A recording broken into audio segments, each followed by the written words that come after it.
Hey everyone, welcome to a new beach walk filmed on a quiet Tuesday morning in front of Maho Beach and Infinity Beach. This is a simple walk along the shoreline, just the natural sounds of the waves, the early light, and the atmosphere of the coast as the day begins.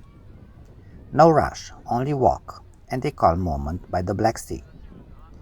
If you need a short escape or just enjoy peaceful beach vibes, come along and follow me on this beach walk.